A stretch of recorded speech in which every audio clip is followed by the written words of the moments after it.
Hi everyone, welcome back to the channel. आज हम exercise 3.1 के क्वेश्चन 5 एंड 6 सॉल्व करेंगे। तो क्वेश्चन 5 है, एक आयताकार बाग जिसकी लंबाई चौड़ाई से 4 मीटर अधिक है का अर्ध परिमाप 36 मीटर है। बाग की विमाएं ज्ञात करना है हमें। तो इस क्वेश्चन को हम सॉल्व करते हैं हल।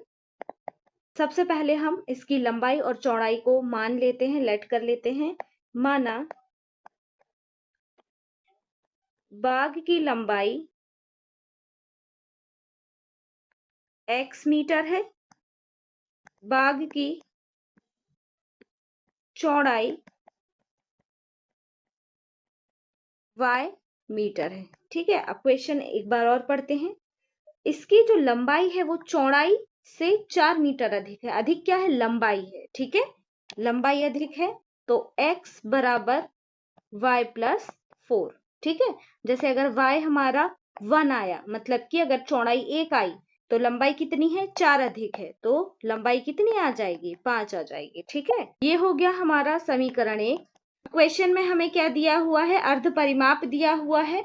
हमें पता है परिमाप कितना होता है। एक आयताकार मतलब रेक्टेंगल का परिमाप कितना होता है? 2 गुणा लंबाई प्लस चौड़ाई। ठीक है, ये होता है परिमाप। अब इसने कहा अर्ध परिमाप। अर्ध परिमाप मतलब परिमाप का आधा, मतलब हमें परिमाप में 2 से भाग देना पड़ेगा तभी वो आधा कहलाएगा। ठीक है, तो इसको हम आगे क्या लिख सकते हैं? 2 लंबाई प्लस चौड़ाई। ये चौड़ाई हो जाएगा बटे 2। ठीक है, क्योंकि हमें परिमाप को आधा करना है तो ये 2 से 2 क्या हो जाएगा? कट हो जाएगा। तो हमारा अर्ध परिमाप कितना आ जाएगा? लंबाई प्लस चौड़ाई। आया समझ में? ये कैसे आया? हमने परिमाप को क्या कर दिया? आधा कर दिया, 2 से भाग दे दिया। ठीक है, आधा का मतलब क्या होता है? 2 से भाग दे नहीं होता है। ठीक है, तो हमें पता चल गया अर्ध परिमाप क्या होता है? लंबाई प्लस चौड़ाई किसी भी आयताकार वस्तु का या आयत का। ठीक है, तो हम यहां आगे लिखेंगे बाग का अर्ध परिमाप बराबर लंबाई प्लस चौड़ाई। ठीक है, अर्ध परिमाप हमें कितना दिया हुआ है? 36 बराबर लंबाई कितना है? x प्लस चौड़ाई कितना है? y। अब हम इसको समीकरण 2 नाम दे देते हैं। ठीक है, जो हमारी समीकरण 2 है उसमें सभी चर राशि एक तरफ है और अचर राशि एक तरफ। बट जब हम समीकरण 1 को देखते हैं तो यहाँ x और y अलग अलग हैं, तो हमें क्या करना होगा? सभी चर राशियों को एक तरफ जैसे यहाँ पे है और सभी अचर राशि को एक तरफ कर लेते हैं। समीकरण 1 को हल करने पर समीकरण 1 क्या है हमारा? x बराबर y प्लस 4। हम y को इक्वल के इस तरफ ले आएंगे तो क्या आ जाएगा हमारा नया समीकरण? x माइनस वाई बराबर 4। ठीक है, अब ये हमारा नया समीकरण हो गया तो हम इसको समीकरण 3 नाम दे देंगे और आगे लिखेंगे समीकरण 2 व 3 को जोड़ने पर दोनों समीकरण को हम जोड़ देते हैं जिससे कि हमारा आंसर आ जाएगा। ठीक है, समीकरण 2 क्या है हमारा? x प्लस वाई बराबर 36। ये हमारा समीकरण 2 है। समीकरण 3 क्या है हमारा? x माइनस वाई बराबर 4। जोड़ रहे हैं तो सिंपल यहाँ प्लस का निशान लगा देंगे। x और x कितना हो जाएगा? 2x। यहाँ y से y कैंसिल आउट हो जाएगा एंड 36 और 4 कितना हो जाएगा? 40। समीकरण क्या आ गया हमारा? तो सॉल्यूशन क्या आ गया हमारा? 2x equal to 40। यहाँ हम x का मान निकाल लेते हैं। x बराबर क्या हो जाएगा? 40 बटे 2। x बराबर कितना आ जाएगा? 20। अब हम y का मान निकाल लेते हैं तो यहाँ लिखेंगे x बराबर 20। अब आप किसी भी समीकरण में मान रखिए, आपका y का मान आ जाएगा। ठीक है, समीकरण 1 में रखने पर मैं 1 में रख दे रही हूँ। ठीक है, समीकरण 1 क्या है हमारा? x बराबर y प्लस 4। x की जगह 20 लिखना है इक्वल टू y प्लस 4। ठीक है, हमें y का मान चाहिए तो इसके साथ जो कुछ भी होगा इक्वल के इस तरफ आ जाएगा। तो 20 माइनस 4 बराबर y। आगे सॉल्व करेंगे। 20 माइनस 4 कितना होता है? 16 बराबर y। मतलब विमाएं कितनी है 20 एंड 40, ये लंबाई कितनी है 20 और चौड़ाई कितनी है 16। ठीक है, ये आंसर आ गया हमारा। तो हम आंसर में क्या लिख देंगे, सिंपल आंसर लंबाई 20 मीटर और चौड़ाई 16 मीटर।